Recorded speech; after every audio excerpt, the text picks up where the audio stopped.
two causes of beauty, natural and customary. Natural is from geometry consisting in uniformity, that is, equality and proportional.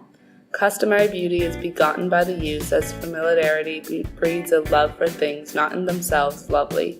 Sir Christopher Wren.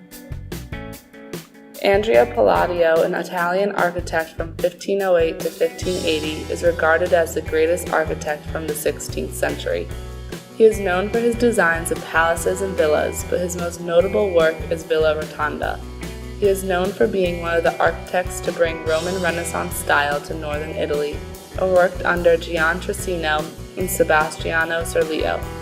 Palladio's designs often include symmetrical flanking wings in imitation of ancient Rome forums.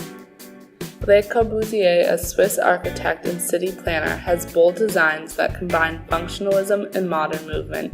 He was one of the first architects to use rough cast concrete and worked under architects such as Charles Lepeletier and artist Amandé Osfont. His most notable works are the Carpenter Center for Visual Arts at Harvard University and Villa Sauvier in France. Palladio's style of solid structure and absolute symmetry starkly contrasts that of Le Corbusier, who preferred high-style asymmetry to produce satisfaction. The Villa Caprarotonda, located just outside of Vicenza, Italy, has a symmetrical square plan with 4 facades, each having a projected portico. The building represents the humanistic values of Palladio and allows sunlight to enter each of the rooms. The porticos all have pediments lined with statues of classical deities supported by Ionic columns. From the porticos, there is a complete view of the surrounding landscape, as the building was meant to be in complete harmony with the countryside. Le Corbusier's Villa Savoy, a modernist villa located in the outskirts of Paris, France, is sometimes referred to as a box floating in the air. Although the exterior may seem symmetrical, the inside of the building incorporates a multi-story ramp that provides a gently curved path throughout the house. Palladio's buildings mostly focused on equal internal volumes, while Le Corbusier's focused on a whole volume with dynamic interior spaces. Although Palladio is a Renaissance architect, many modernists are still influenced by his buildings, which have more than just a classical sense of detail, of geometry and proportions, but also an elegant simplicity that proves to be functional and economical. Author's inspiring comparison between Palladio's and Le Corbusier's work, we may need some more information about Le Corbusier's concepts and works to figure out what formalism is. In Towards a New Architecture, Le Corbusier concluded the 5 points of a new architecture, which are Palladio's roof garden, free facade, free plan, and horizontal windows. His Villa Savoy best summed up these 5 points, which, with free plan and facade, benefited from its frame structure. Villa Savoy had a more reasonable and function-based space arrangement. Unlike Palladio's Villa Rotonda, whose interior function yielded to exterior form to a large extent. However, with the large amount of usable land, Le Corbusier built the house on pilotis. With a pleasant view around the site, he designed a roof garden and enclosed it with walls. There was even a water leak caused by an attempt to hide the downspout from facade. Based on this case, formalism can be defined as a style that produces standard living machines, which have concise and harmonious exteriors, function-based interiors, while may sacrifice some unique characteristics of sites at the same time.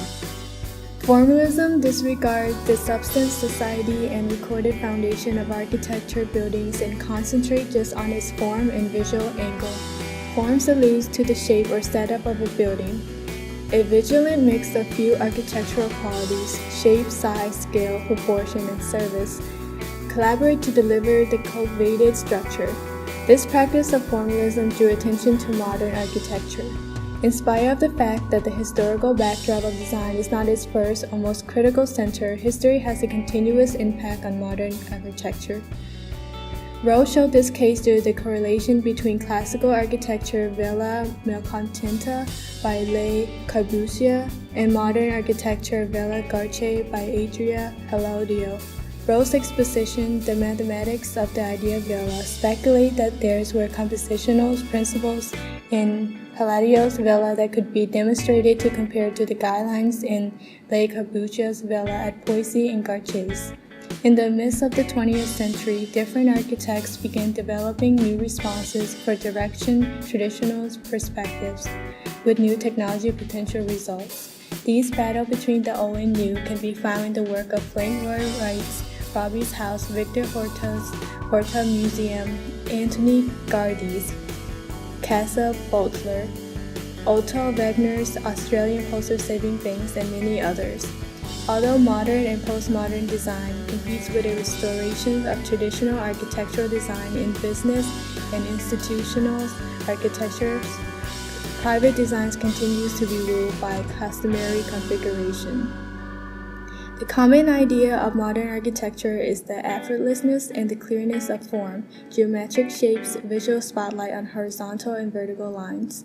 Present-day architecture boosts the genuine structure and material utilized as part of the operating in preference to concealing them with improved frameworks. That is the reason most advanced plans highlight the component of wood, steel, and glass, keeping in mind the true objective to superstar these mechanical structural materials. There are two opposite definitions of formalism. One starts with the design of buildings itself, like Palladio. The only thing he worked on when he was designing was to look up for the logic and mathematics inside the ancient architecture and then reorganize and improve them to make a new one. Palladio sought complete clarity of form and the most lucid organization of conventional elements, based on symmetry as the most memorable form of order and mathematics as the supreme sanction in the world of forms. He translated received material with a passion and seriousness fitting to continuous validity. His design mostly will become a creative nostalgia evokes a manifestation of mystical power. This way of design, we can say it is from the bottom to the top. However, there are another way of design which is led by Le Corbusier. Le Corbusier seems to find at least one source in those ideas of convenience and accommodate display in the ingenious planning of Rakuku Hotel, the background of the social life at once more implied and intimate. Basically, this is the design that starts from the top to the bottom. It considers the human factors and historical reference first, then based on them to make a design. During the design, Le Corbusier has always had a purely French delight in the most overt aspects of mechanics. The same as Le Corbusier, Jason Payne, a professor from UCLA, thinks that design should come from the natural and environmental world. He let his student do an interesting design on the disco ball by considering the natural form of mineral and agriculture. According to the Sucker Punch interview, he says that the students are taking less education outside the architecture classes, and he believes that it should be imperative for designers to think about the outside world before they starting their pen. These two formalisms are setting up the conflict between the absolute and contingent, the abstract and the natural, the gap between ideal world and the true human exigency of realization here receives its most pathetic presentation. Literally, they are upside down. Formalism involves concepts of classicism and humanism so that it affects the designs of related structures, making them less practical and functional. It deserves a large number of debates. However, people still have to discover differences between those structures and logically consider their positive influence towards the historical development of architecture. We are not supposed to focus on the criticism, but strive to work out more content over the limited value that many people treat formalism with.